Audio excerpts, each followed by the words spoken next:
In Efflux, all instruments are synthesizers. As such, the basic sound can be sculpted through a range of processes and modules to make them sound more interesting. The basic sound is quite simple, but by investing some time, you will be able to come up with all the sounds you desire. At the heart of each instrument lies an oscillator. Each instrument actually has 3 oscillators, meaning that each instrument has 3 distinctive voices. Do not mistake polyphony for these voices, as all instruments in Efflux can by default playback multiple notes simultaneously. You can switch between the voices by using these tabs and edit their properties individually. The large display shows the waveform of your currently selected oscillator. This waveform describes a single period of the sound wave. You can select several basic waveforms or draw your own. By default, each instrument only has one voice active. You can manually enable the second and third oscillator using the selection menus below the waveform display.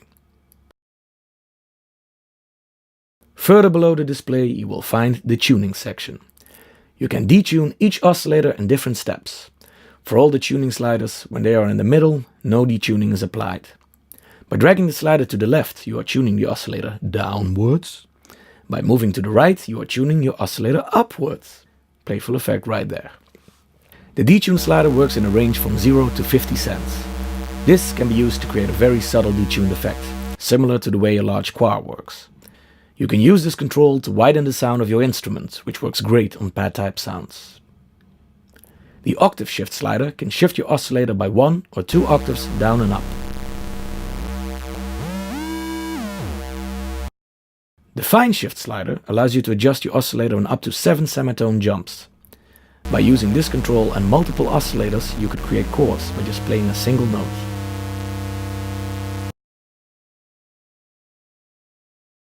Next up is the envelope section. An envelope basically applies an effect over time on your oscillator. For this, the terms attack, decay, sustain and release, or ADSR, are used. All of these properties are applied in series, so after attack comes the decay phase, after which comes the sustain phase, after which comes the optional release phase.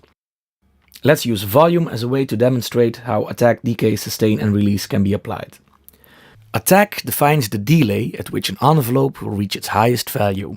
So, in the case of volume, the total fade-in duration from an inaudible sound to the maximum volume. Decay specifies the period at which the fully opened envelope slowly declines towards the value of its sustain phase. During the sustain phase, the envelope's value remains linear until the note is released. In other words, until it stops playing. As mentioned, release is optional. Without release, as soon as a note stops playing, the sound immediately becomes inaudible.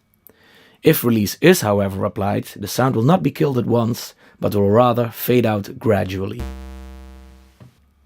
You can use these controls to shape the timbre of your oscillator. We have basically described what ADSR is by using amplitude as an example, amplitude being volume.